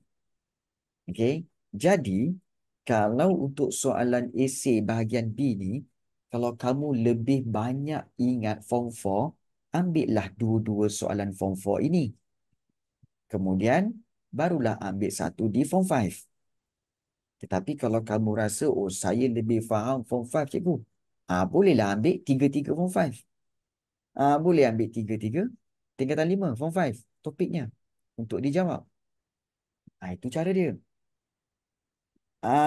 Supaya kamu tahu kekuatan dan kelemahan kamu kat mana. Itu paling penting. Supaya kamu tahu untuk menjawab soalan. Baik. So, ini berkaitan dengan, berkaitan dengan kertas 2. Okey, so dia punya tak perasan, tak perasan kan? Okey, sebenarnya ini. Sebab itu cikgu cakap apa tahu? Sebenarnya SPM ni, sejarah SPM ni satu peperangan. Kamu nak berperang dengan kertas sejarah tu. Kalau nak berperang, orang kata apa? Kena ada senjata, kena ada peluru. Memang betul. Tapi yang paling penting ialah kenali musuh anda. Dalam SPM, sejarah SPM, siapa musuh anda? Kertas 1, kertas 2. Jadi, kenali musuh anda ini. Kenali kertas 1 tu macam mana sifat dia. Ya, kenali kertas 2 tu sifat dia apa. Barulah kamu boleh kalahkan dia. Itu cara dia. Ingat, dia macam perang. Kan? Jadi, sia-sia lah cikgu jadi superhero. Macam kamu tengok video awal-awal tadi kan. Siapa masuk awal-awal video tadi, dia ada video kan. Sekejap jadi Superman, sekejap jadi Spiderman kan. Tu semua tu sebenarnya cikgu yang berlakon. Baik. Itu paling right. Okey. Ya, okey. So, betul. Cikgu yang berlakon. Banyak filem tu cikgu berlakon, tapi akhirnya dia potong. Sebab apa? Dia tak nak. Dia gantikan dengan pelakon lain. Sebab dia tengok muka-muka Jawa. Dia tengok muka Jawa. Tak jadi lah. Dia gantikan orang lain. So, tak apalah. Baik. Kita teruskan. Okay. Soalan soalan seterusnya. Kita nak tengok soalan ya. Baik, bagaimana untuk menjawab soalan-soalan ini, cikgu? Okey, jom kita mulakan. Okey, untuk menjawab soalan struktur. Soalan struktur mesti dijawab. Ya, mesti mengikut membentuk ayat. Baik, sama juga teknik nak menjawab soalan untuk bagi kertas 2 bahagian struktur ni, kamu kena highlightkan juga. Contohnya, soalan nombor 1. Nasionalisme adalah satu doktrin yang muncul di Eropah pada awal abad ke-9. Jelaskan maksud nasionalisme. 2 markah. Baik, ayat gramatis tak payah. Ayat gramatis tak payah. Straight to the point. Iaitu maksud nasionalisme. Okey, bila nak jawab soalan, pastikan tengok markah. Berapa markah? 2. Bila 2 markah, berikanlah 2 fakta. 2 fakta. Berikan 2 fakta. Ikut peruntukan markah. Jadi, apa yang selalu cikgu syorkan kepada pelajar iaitu kamu sketch dulu jawapan dia. Sketch tu macam mana apa cikgu? Kamu conteng kertas kamu tu. Okey, kamu terus conteng kat atas. Okey, iaitu apa? Kamu ambil, nasionalisme. Okey, aku tahu ni.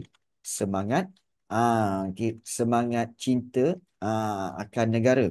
Ataupun semangat cinta yang mendalam okey, mendalam, okey, terhadap kepada negara. Okey, so okey. Kemudian ini baru satu. Ini baru satu. Satu lagi apa? Okey, kamu boleh ambil, okey, iaitu kamu boleh ambil gerakan. Satu gerakan untuk membebaskan okey, tanah air dari daripada penjajahan. Okey. So dah ambil, dah dapat dua ni kan? Baik, bila dah dapat dua ini, okey, terus, oh dah ada dua dah ni.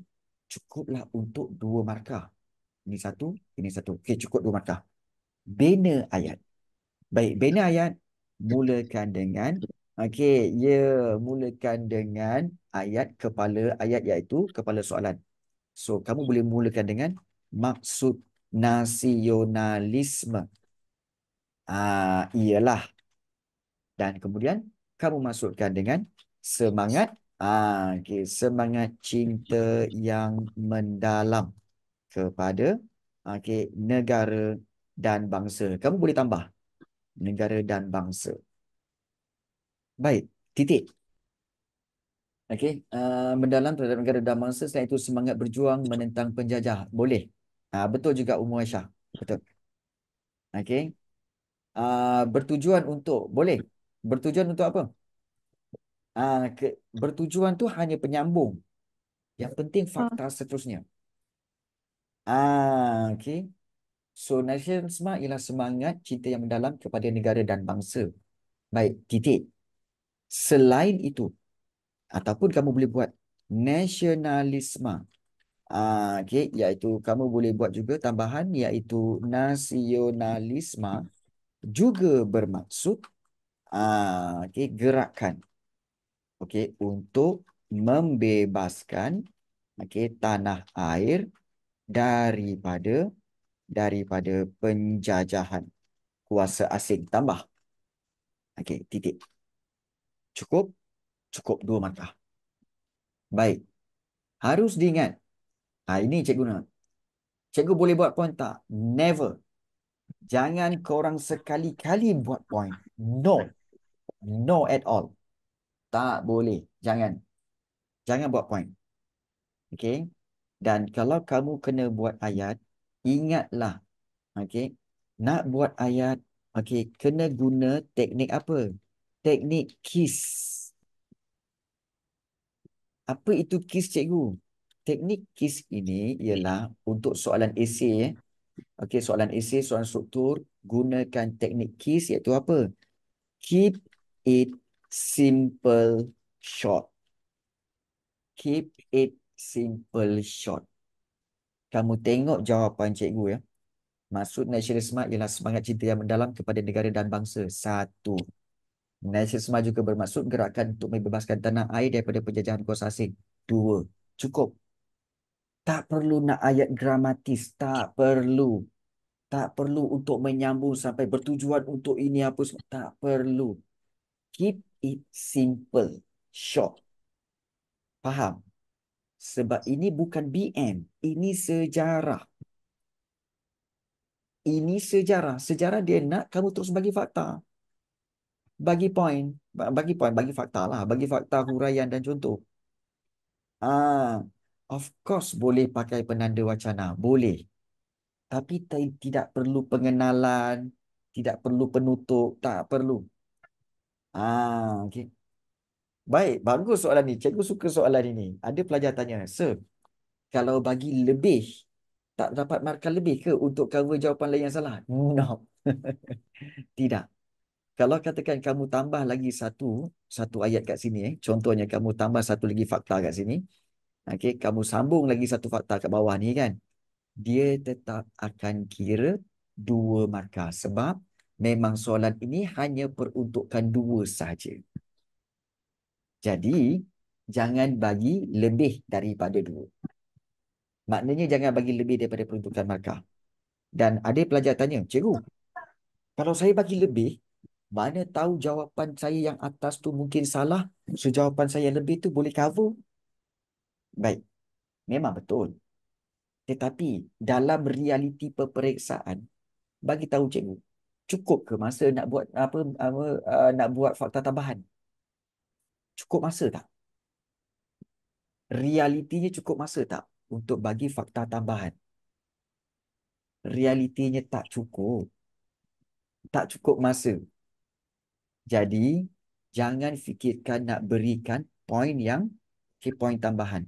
Terus pergi kepada soalan seterusnya. Jangan buang masa. Sebab kamu bermain dengan masa tau. Jadi hati-hati dengan masa tu. Boleh faham? Boleh okey. Baik, itu sangat penting. Baik. So, itu cara dia. Okey, untuk soalan 1A. Baik. Bagaimana pula dengan soalan-soalan macam B dengan C ni cikgu? B dengan 1 dan B2 ni sebenarnya sama sahaja. Okey. Bagaimanakah faktor mendorong? Okey, faktor berikut mendorong kemunculan nasionalisme di negara kita pada awal abad ke-20. So, media cetak 2 markah. Jadi, kamu boleh maklumkan dan bina juga ayat. Okey. Dengan cara apa? Kamu ambil ayat di sini juga. Iaitu mendorong kemunculan nasionalisme. Iaitu dengan cara apa? Kalau kita lihat di sini, kamu boleh gunakan ayat seperti berikut. Iaitu, kita mulakan dengan media cetak kan. Media cetak mendorong kemunculan nasionalisme. Dengan kemunculan apa? Media cetak dengan kemunculan akhbar. Akhbar tempatan. Ya, betul. Bagi tahu dulu seperti apa? Seperti jawi peranakan. Akhbar seperti jawi peranakan, utusan Melayu, dan Melemel. Contoh dan The Melemel. Macam tu. Baik. Kemudian kamu bagi tahu ini baru satu. Ini baru satu. So huraikan. Akhbar ini telah menjadi, ya betul, Fajar Sarawak menjadi penyalur maklumat dan penyebaran berita. Titik. Cukup tak untuk 2 markah, guys? Cukup tak untuk 2 markah? Cukup. Itu je. Berikan satu contoh. Contoh akhbar tempatan dan berikan fungsi akhbar itu. Dah 2 markah. Itu je. Begitu juga dengan sistem pendidikan. Sama. Berikan iaitu berikan dua fakta juga. Ingat, jawab mesti tengok peruntukan markah berapa dia nak bagi. Penting sangat tu. Dah cukup 2 markah. Tak, kemunculan akhbar tempatan itu sebagai contoh. Tapi tak apa. Kalau kita beri tambahan sikit ni tak apa. Ini fungsi dia.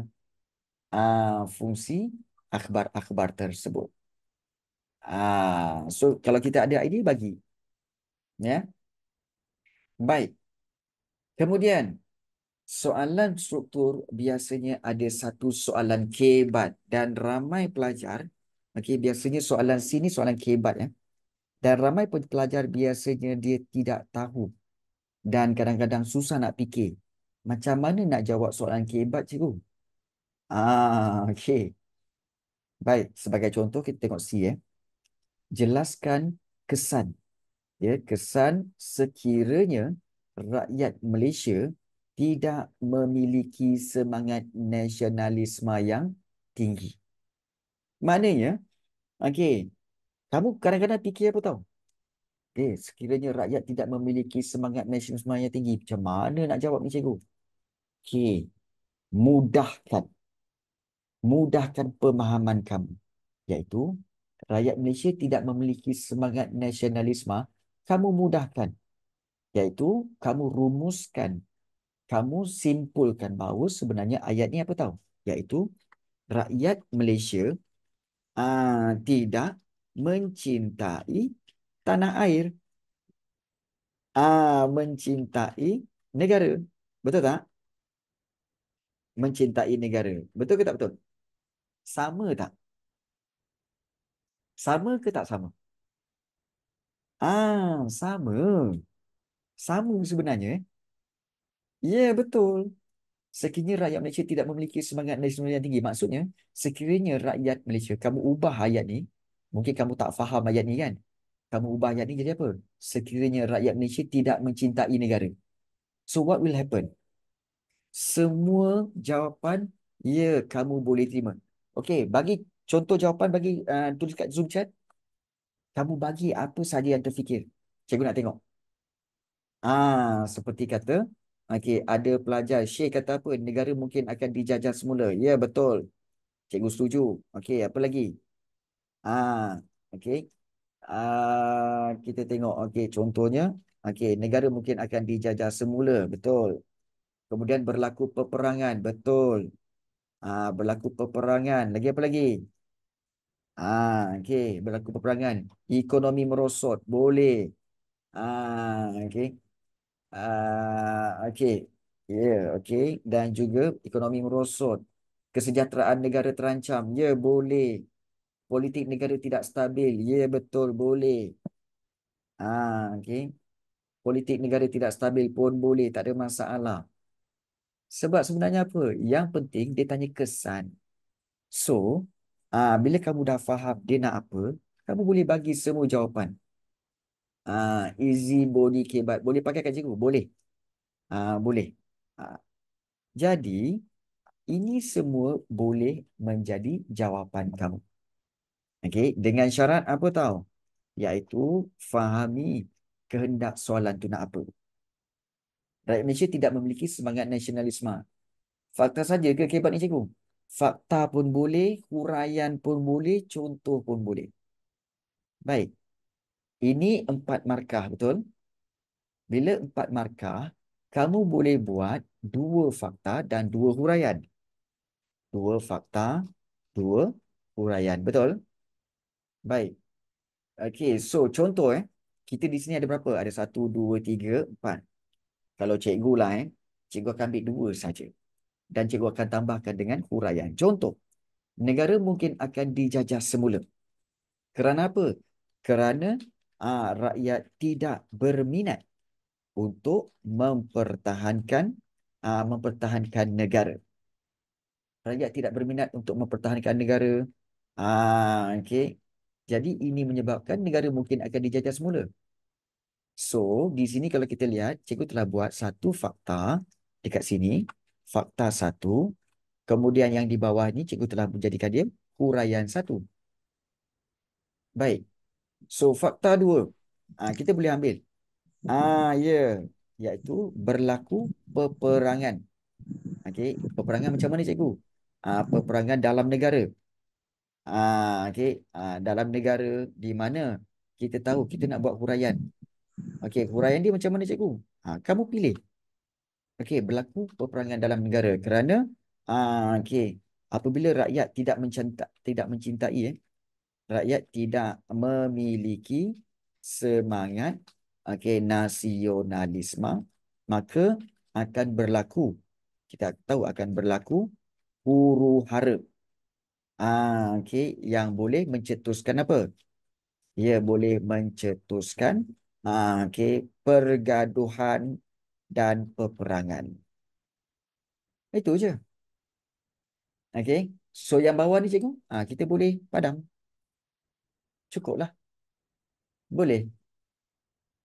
Itu je.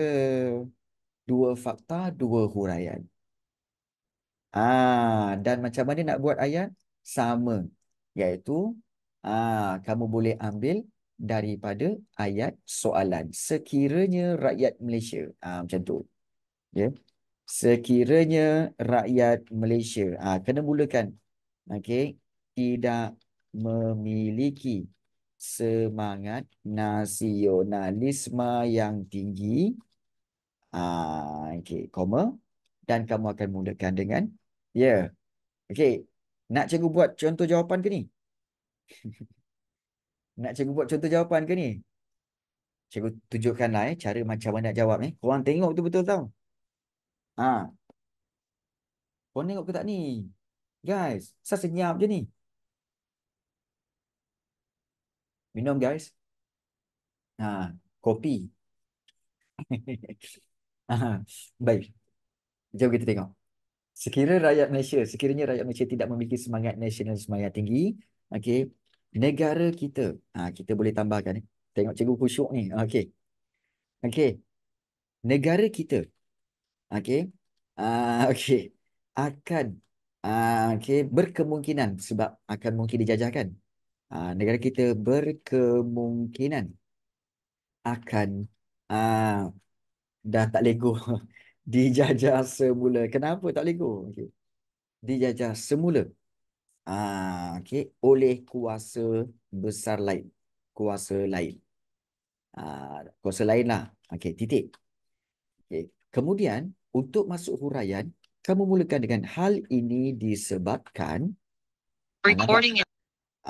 Rakyat tidak berminat untuk mempertahankan negara. Untuk mempertahankan negara. Boleh ke itu je cikgu? Boleh? Titik. Okey. Ini tips satu lagi. Bila kamu dah buat 2 ayat, nak masuk kepada fakta seterusnya, sila skip satu baris. Skip satu baris dan kemudian kamu mulakan dengan penanda wacana. Selain itu atau seterusnya, so kena ada penanda wacana. Baik, selain itu, okey. Okey. Peperangan. Kamu kena ubah sikit ayat lah. Okey, peperangan akan berlaku. Okey. Okey, dalam negara. Sekiranya ambil balik ayat tadi ayat soalan. Sekiranya rakyat tidak memiliki semangat nasionalisme. Itu penting. Selalu pelajar, ini kesilapan yang cikgu nak tegur. Selalu pelajar, dia akan buat macam ni tau. Selain itu, peperangan akan berlaku dalam negara. Titik. Okay. Selain itu, peperangan akan berlaku dalam negara. Ini sebenarnya adalah ayat yang tidak lengkap. Tidak lengkap kerana kamu terus bawa kepada fakta. Selain itu, peperangan akan berlaku dalam negara. Kenapa? Sebab kamu tak kaitkan, kamu tak sambung ayat tu dengan ayat soalan. Dia ada 2 cara. Iaitu kamu boleh buat tiru yang macam ayat atas tadi. Selain itu, sekiranya rakyat Malaysia tidak memiliki pun boleh. Memiliki semangat nasionalisme, peperangan akan berlaku dalam negara. Boleh. Yang ini pun boleh. Yang cara cikgu tadi pun boleh. Maknanya letakkan di belakang pun boleh. Yang ini letak di depan. Ya. Sekiranya rakyat Malaysia tidak memiliki semangat nasionalisme, peperangan akan berlaku dalam negara. Itu di depan. Satu lagi cara, iaitu kamu letak di belakang. Selain itu, peperangan akan berlaku dalam negara. Sekiranya, ini letak di belakang. Sekiranya rakyat Malaysia tidak memiliki semangat nasionalisme. So, jangan biarkan fakta tu tergantung kat situ. Jangan. Sebab tak cantik ayat tu. Ya. Kemudian, kamu terus kepada huraian. Iaitu, hal ini disebabkan,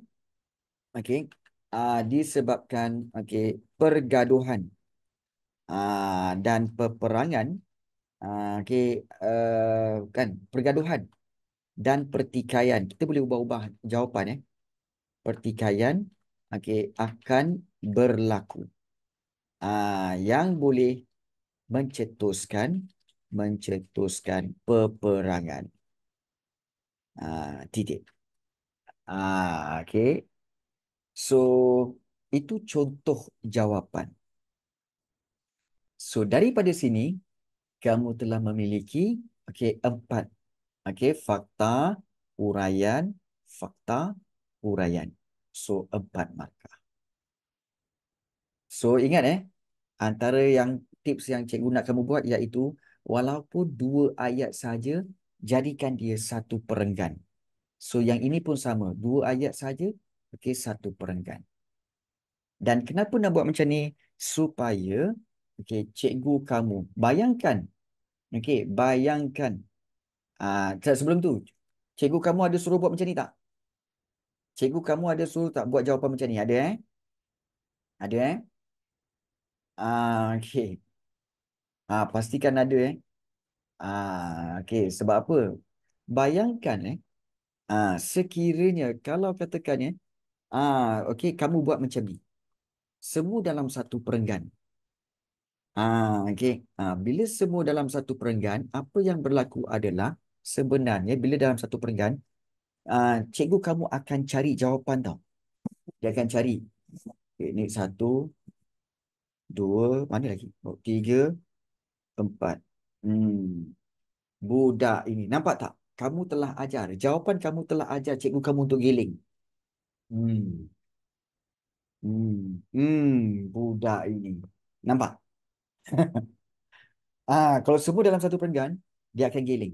Dia sebab dia nak cari jawapan. Mana ni? Tapi, kalau kamu buat secara perenggan, digiling sikit je. Dia, oh ni 1, 2, 3. Oh, 4. Nampak tak? Kamu telah ajar dia untuk dia tunduk. Oh, okey. Okey. Nampak? Bagus budak ni. Nampak? Jawapan kamu, okey. Jawapan kamu telah mengajar pemeriksa untuk tunduk dan bagus. Nampak? Sebab itu kena buat dalam bentuk perenggan dan skrip. Supaya apa? Supaya psikologinya dia akan tunduk. Tapi kalau kamu ajar dia dalam satu perenggan, kamu bagi jawapan dalam satu perenggan, kamu telah ajar dia untuk giling. Mana jawapan ini? Oh, ni. Budak ini. Habis. Kalau kena kalau kena 100 kertas digiling, sampai rumah digiling. Anak-anak buat apa tu? Kenapa ya giling? See? So, nampak psikologinya. Okey. Psikologinya. So, penting untuk kamu tahu. Cara menjawab tu. Okey. Baik. Macam-macam cikgu ni. Itulah. Macam-macam Okey. Baik. Kemudian, selain daripada ini, ini untuk menjawab soalan, struktur. Baik, untuk menjawab soalan AC. Soalan AC sebenarnya tidak ada perbezaan pun dengan soalan struktur tadi. Cuma perbezaan dia adalah markah yang diberi adalah lebih banyak. Okey. Markah yang diberi adalah lebih banyak. Okey. Dan paling penting sebenarnya selalu pelajar lupa bila nak jawab mana-mana 3 soalan ni, sila pilih soalan yang memang kamu boleh jawab. Jangan pilih soalan yang kamu rasa aku boleh ni. Tapi ada banyak soalan aku tak boleh jawab. Tapi aku rasa kalau jawab ni baru dah nampak macam bagus. No, no, no, no. Jangan cari soalan semata-mata kamu nak bangga. Nak cari jawapan, cari soalan, cari soalan yang kamu memang boleh jawab. Sebagai contoh, mula-mula bila kamu baca soalan nombor 5, itu, susah nak capai markah full tu. Fikirkan dapat 6 markah, lala 3 markah je. Macam mana tu cikgu? Okey, baik. Soalan yang kelima. Contoh 5. Serangan tentera Jepun. Bila tentera Jepun je kamu tahu ini adalah bab yang ketiga, form 4. Okey, bab 3 form 4. Serangan tentera Jepun bermula di Tanah Melayu pada 8 Disember 1941, manakala serangan terhadap Sarawak Sabah bermula pada 16 Disember. Soalan A, mengapa Jepun menjadikan negara kita sebagai sasaran untuk perluasan kuasa. Baik. Tengok markah berapa dia nak bagi. 4 markah. Bila 4 markah, dia sebenarnya adalah, kamu kena ingat, iaitu 2 fakta, 2 huraian. Okey? 2 fakta, 2 huraian. Dan memang pun sebenarnya, Jepun menjadikan negara kita sebagai sasaran untuk perluasan kuasa kerana memang ada 2 sebab. Memang ada 2 sebab. So, kamu terus sketch jawapan kamu. Kertas tu kan, kertas soalan kan besar. So, kamu sketch je, kamu conteng je. Secara pendek-pendek. Baik, apakah dia jawapan? Sasaran untuk perluasan kuasa. Kenapa ya? Kerana kekayaan bahan bahan mentah. Betul? Okey, kekayaan bahan mentah. Tak, tak perlu. Tidak perlu. Cikgu nak tanya, kalau untuk bahagian C, kena hafal tarikh, fakta berlaku atau tahun cukup? Tak. Sebenarnya, okey, paling penting ialah kronologi. Susun atur peristiwa. Tahun tu tak penting, tapi susun atur peristiwa. Contoh, susun atur peristiwa tu, contohnya apa? Iaitu, okey, untuk negara kita kan, bermula dengan Perang Dunia Kedua. Lepas tu pendudukan Jepun. Bila Jepun tamat, kemudian datang BMA. Lepas BMA, Malayan Union. Lepas Malayan Union, kemudian Persekutuan Tanah Melayu 1948. Susun atur tu sangat penting. Sebab kamu kena tahu, maknanya Malayan Union berlaku selepas BMA. Bukannya BMA selepas Malayan Union. Jadi susun atur cerita tu, susun atur peristiwa tu, kronologi tu sangat penting. Tahun tak penting. Okey. Baik, terima kasih banyak Syekh. Okey, satu lagi fakta. Okey, kekayaan bahan mentah dan juga satu lagi iaitu apa? Kedudukan yang strategik. Okey, okey. Strategik. Ya, di mana okey, strategik. So macam tu. Baik, ini kedua-dua fakta cikgu. Macam mana nak buat huraian? Tak apa. Okey, ini fakta satu, ini fakta dua. So, buat dulu, conteng dulu. Dan kemudian, bila buat jawapan, baru kamu buat huraian dia. Contoh, bila kekayaan bahan mentah, kamu buat ayat kekayaan bahan mentah. So, apa dia punya huraian? Apa bahan mentah tu? Ingat huraian tu datang daripada fakta. Apa huraian bahan mentah? Apa contoh bahan mentah? Okey, kekayaan kita dari segi okey, biji timah, getah dan petroleum. Petroleum. Boleh. Tak ada masalah. Okey. Dan kalau kedudukan yang strategik, kita bagi tahu bahawa sebenarnya memang huraian dia. Okey, iaitu negara kita ni memang strategik dari sudut ketenteraan. Okey, iaitu memenuhi keperluan strategik. Okey, memenuhi keperluan strategik Jepun yang ingin okey menguasai okey Pulau Jawa di Indonesia. Ya, dan pangkalan tentera laut di Singapura, yes. Jadi ini pun sudah cukup untuk 4 markah. So, ramai yang tanya cikgu, cikgu, macam mana nak buat huraian cikgu? Ya, pangkalan tentera laut. Okey. Huraian itu, okey, mana datang huraian? Huraian itu cikgu ambil daripada fakta, iaitu bahan mentah. So, cikgu explain je. Tambah je bahan mentah tu apa. So, itu jadi huraian. Baik. Kemudian juga macam kedudukan yang strategik. Maknanya, okey, strategik untuk apa? Kerana Jepun memang ingin menguasai Pulau Jawa. Jadi tanah Melayu ni memang strategik untuk mereka melancarkan serangan pula seterusnya ke Pulau Jawa. Jadi itu dipanggil strategik. So huraian ni sebenarnya tak perlu dihafal. Kamu just explain daripada fakta. Explain daripada fakta. So itu cara dia. Itu caranya. Dan paling penting, okey, kamu kena tahu iaitu untuk jawab bahagian B, paling penting kena ikut peruntukan markah. 4 markah, 4 markah. Kalau 8 markah, bagilah 8 markah. Dan cikgu, kalau macam B ni cikgu, bagaimanakah pelaksanaan dasar pentadbiran Jepun di negara kita? Apa yang kamu ingat tentang pentadbiran negara Jepun? Bagi semua. Bagi semua.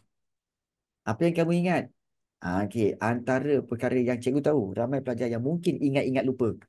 Antaranya iaitu kita tahu pemerintahan secara pemerintahan tentera. Satu. Kemudian tanah Melayu jadi negara apa? Dinama baru apa? Tanah Melayu. Okey. Singapura dulu. Singapura dipanggil apa? Shonanto kan. Singapura dipanggil Shonanto. Okey. Kemudian apa lagi? Berikan semuanya. Okey. Diketuai oleh okey, general. Okey, panglima general tentera. Pemerintahan tentera. Okey, kemudian juga kamu explain juga apa juga yang kamu ingat, keluarkan. Keluarkan. Supaya kamu lebih yakin apabila menjawab soalan. Okey. Baik. Ini berkaitan dengan soalan-soalan bahagian B, iaitu bahagian esei. So, cikgu harap, okey, paling penting, okey, kamu tahu cara-cara nak menjawabnya. Tapi untuk cara mengingat fakta, macam ramai pelajar tanya cikgu, cikgu macam mana nak ingat fakta cikgu? Sebenarnya nak ingat fakta ni, kamu kena, mau tak mau, kamu kena rajin membaca nota. Dan yang kedua, inilah cikgu terus terang nak tanya kamu. Okey, iaitu berapa ramai kat sini sebenarnya yang rajin baca? Mengaku je lah. Sebab cikgu tahu ramai yang tak rajin baca, betul? Mengaku tak bahawa kamu sebenarnya tak rajin baca buku sejarah? Ah, yang tak rajin baca. Okey, baik. Baik. Baik, bagus. So macam ni. Okey. Kalau kamu tak rajin baca, maka kamu kena rajin dengar. Tak rajin baca, kena rajin dengar. Iaitu kamu kena rajin dengan penerangan orang lain bacakan. Orang lain bacakan. Betul? Cikgu, siapa yang orang lain nak bacakan cikgu? Tak susah. Kamu pergi ke YouTube. Okey, kamu carilah cikgu apa, ya, cikgu-cikgu ya sejarah yang ngajar kat YouTube tu, kamu dengar. Dan salah satu lagi iaitu kamu boleh tengok YouTube channel cikgu lah. Okey, YouTube channel cikgu, Cikgu Rafi Sejarah. Kamu klik kat situ, kemudian kamu subscribe, kemudian kamu tengok dekat channel Sejarah Tingkatan 5 KSSM. Semua bab ada. Form 4 pun ada. Semua bab ada. Kamu just dengar, pasang kat handphone, okay, dengar sambil kamu buat kerja lain.